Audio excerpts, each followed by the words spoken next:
जाग उठा भारत के चंद्रयान-3 का विक्रम लैंडर। दुनिया भर में हो रही भारत की जय जयकार, क्योंकि भारत में कुछ ऐसा कर दिखाया है जिसे बड़े बड़े देश नहीं कर पाए हैं। चांद की अंधेरी रात बीत चुकी है और चांद पर सूरज निकल चुका है। अब लोगों की मन में सवाल उठने लगा है कि क्या चंद्रयान-3 जाग चुका है, क्योंकि हमारे इसरो के वैज्ञानिकों ने 2 सितंबर के दिन इसके प्रज्ञान रोवर को और 4 सितंबर के दिन विक्रम लैंडर को गहरी नींद में सुला दिया था। इसरो के वैज्ञानिकों ने बताया था कि 22 सितंबर के दिन चंद्रयान-3 का विक्रम लैंडर और प्रज्ञान रोवर जागेगा और चांद पर अपने एक्सपेरिमेंट करेगा। लेकिन जैसा कि आप सभी को मालूम होगा कि 22 सितंबर आ चुका है और लोगों के जहन में सवाल उठ रहा है कि क्या विक्रम लैंडर जाग चुका है और चंद्रयान-3 जागने के बाद चांद पर क्या करेगा। इस सवाल का जवाब जानने के लिए वीडियो के अंत तक अवश्य बने रहे। इसरो के वैज्ञानिकों ने चंद्रयान-3 के विक्रम लैंडर और प्रज्ञान रोवर को इस तरीके से पार्क किया था कि जैसे चांद पर सुबह हो और सूरज की किरण चांद की धरती पर पड़े तो प्रज्ञान रोवर और विक्रम लैंडर के सोलर पैनल पर रोशनी पड़ सके, जिससे कि दोबारा चार्ज हो जाए और फिर से अपने एक्सपेरिमेंट को पूरा करें। चांद के दक्षिणी ध्रुव पर 4 सितंबर के दिन रात होना शुरू हो गई थी। जैसा कि आपको मालूम होगा कि चांद पर पृथ्वी के 14 दिन के बराबर एक रात और एक दिन होता है। चांद पर रात 14 दिनों तक होने के कारण चांद की धरती का तापमान काफी ज्यादा घट जाता है, यानी कि रात के समय चांद का तापमान लगभग -250 डिग्री सेल्सियस तक पहुंच जाता है और -250 डिग्री सेल्सियस तापमान के कड़ाके की ठंड में किसी भी इलेक्ट्रिक इंस्ट्रूमेंट का काम कर पाना संभव नहीं है। इसलिए इसरो के वैज्ञानिकों ने विक्रम लैंडर और प्रज्ञान रोवर को स्लीप मोड में डाल दिया था। चांद की कड़कती ठंड से बचने के लिए विक्रम लैंडर और प्रज्ञान रोवर को काफी ज्यादा इंसुलेटर जैसे पदार्थ का इस्तेमाल करके बनाया गया था, जिससे कि चांद पर पड़ने वाली कड़ाके की ठंड से चंद्रयान-3 के विक्रम लैंडर और प्रज्ञान रोवर पर ज्यादा असर न पड़े और वह सुरक्षित बने रहे, ताकि दोबारा से जब चांद पर सुबह हो तो ये दोबारा से काम कर सकें। विक्रम लैंडर और प्रज्ञान रोवर की बैटरी को चार्ज होने में कम से कम 3 दिन का समय लगता है। आप सोच रहे होंगे कि 22 सितंबर के दिन चांद पर सूरज उगा है तो लगभग 25 सितंबर तक उसकी बैटरी फुल चार्ज हो जाएगी और उसके बाद ही यह अपनी गहरी नींद से जागेंगे। लेकिन ऐसा बिल्कुल भी नहीं है। इसके लिए आपको बता दें कि चांद के दक्षिणी ध्रुव पर 19 सितंबर के दिन ही सूरज निकल चुका था और अब चांद पर सूरज को निकले करीब 3 दिन हो चुके हैं और अब तक चंद्रयान-3 के विक्रम लैंडर और प्रज्ञान रोवर की बैटरी पूरे तरीके से चार्ज हो चुकी है। विक्रम लैंडर और प्रज्ञान रोवर की बैटरी चार्ज होने के बाद बारी आती है वैज्ञानिकों को विक्रम लैंडर तक रेडियो सिग्नल भेजने की।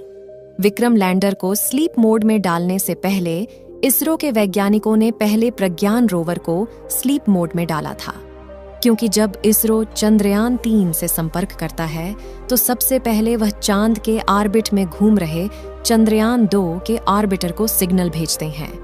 उसके बाद ऑर्बिटर धरती से सिग्नल को रिसीव करके विक्रम लैंडर के पास भेजता है।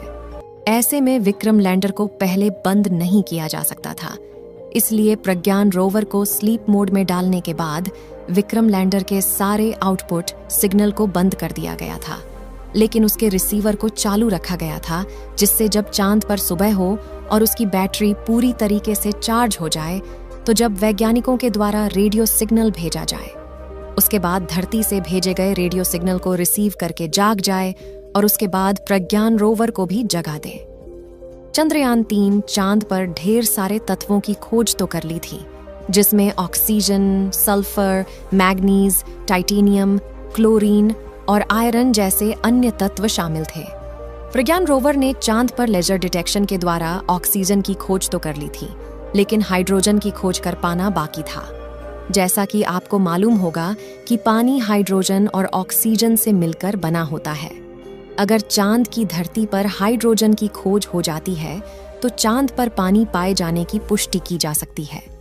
हमारे चंद्रयान-3 का प्रमुख मकसद चांद पर सॉफ्ट लैंडिंग करके पानी की खोज करना था। आज के दिन वैज्ञानिकों के द्वारा विक्रम लैंडर के पास रेडियो सिग्नल को भेजा जाएगा, क्योंकि अब चंद्रयान 3 के विक्रम लैंडर की बैटरी पूरी तरह से चार्ज हो चुकी है और चांद पर सूरज को निकले लगभग 3 दिन हो चुके हैं। वैज्ञानिक विक्रम लैंडर को जगाने के लिए सही मौके का इंतजार कर रहे हैं, जिससे कि विक्रम लैंडर का टेम्परेचर भी सही सलामत हो जाए। जैसा कि हमने बताया कि चांद के दक्षिणी ध्रुव का रात में तापमान -250 डिग्री सेल्सियस पहुंच जाता है और अभी चांद पर सुबह हुए केवल 3 दिन हुआ है और अब 14 दिनों तक सूरज निकला रहेगा। इस बार प्रज्ञान रोवर और विक्रम लैंडर 500 मीटर की दूरी तक जाकर चांद की अलग अलग जगह का डाटा इकट्ठा करके वैज्ञानिकों तक जानकारी भेजेगा। जब वैज्ञानिकों ने चंद्रयान 3 लैंडर और रोवर को स्लीप मोड में डाला था तो उसकी जगह को चेंज करके एक समतल जगह पर किया गया था, जिससे कि सूरज की रोशनी उनके सोलर पैनल पर पूरी तरीके से पड़ सके। विक्रम लैंडर में 3 सोलर पैनल लगाए गए हैं, जिससे कि अगर सूरज की रोशनी का एंगल तिरछा भी रहता है तो किसी भी एंगल से किसी न किसी सोलर पैनल पर उसकी रोशनी पड़ती रहेगी और वह चार्ज होता रहेगा। लेकिन प्रज्ञान रोवर में केवल एक ही सोलर पैनल का इस्तेमाल किया गया है, जिससे उसकी दिशा को सही रखना काफी ज्यादा जरूरी होता है। जब प्रज्ञान रोवर एक्सपेरिमेंट करता है तो इसका विशेष ध्यान रखा जाता है कि जिस एंगल से सूरज की रोशनी आ रही हो, प्रज्ञान रोवर का सोलर पैनल उसी एंगल में सूरज की दिशा में रहे, जिससे कि लगातार उसकी बैटरी चार्ज होती रहे। जबकि विक्रम लैंडर में इसका ध्यान नहीं रखना होता है, क्योंकि विक्रम लैंडर को एक स्थान पर खड़े रहकर चांद की धरती का तापमान और प्लाज्मा रेडिएशन जैसे डाटा इकट्ठा करना होता है। अब आप सोच रहे होंगे कि जब उनकी बैटरी पूरी तरह से चार्ज हो चुकी है तो उन्हें अब जाग जाना चाहिए, लेकिन अभी तक वह चंद्रयान 3 क्यों नहीं जागा है? इसके लिए आपको बता दें कि आज के दिन चंद्रयान 3 को जगाने के लिए वैज्ञानिकों के द्वारा कमांड दी जाएगी, लेकिन अभी तक कोई भी सिग्नल नहीं भेजा गया है, इसलिए अभी भी चंद्रयान 3 का विक्रम सो रहा है। भारत के सभी लोगों में डर का माहौल है कि चंद्रयान 3 आज के दिन जागेगा या फिर नहीं, क्योंकि जब तक वैज्ञानिकों के द्वारा चंद्रयान 3 से संबंधित कोई भी जानकारी नहीं दी जाती है, तब तक हमें सही जानकारी मालूम नहीं चलेगी कि हमारे चंद्रयान 3 का विक्रम लैंडर अभी भी सही सलामत बचा हुआ है या फिर चांद पर कड़ाके की ठंड में नष्ट हो चुका है। जैसा कि आपको मालूम होगा कि 22 सितंबर का दिन बीता जा रहा है और अभी तक चंद्रयान 3 के बारे में कोई भी जानकारी नहीं मिली है। चंद्रयान 3 के दोबारा से जागने के लिए इस समय आपकी काफी ज्यादा दुआओं की जरूरत है, इसलिए कमेंट बॉक्स में चंद्रयान 3 के जागने की दुआएं करते रहे। इस वीडियो को एक लाइक जरूर करें और अपने मित्रों तक इस वीडियो को शेयर करें ताकि उन्हें भी जानकारी मिल सके, और अपने भरोसेमंद चैनल को सब्सक्राइब जरूर करें और बेल आइकन को ऑल पर सिलेक्ट करना बिल्कुल ना भूलें।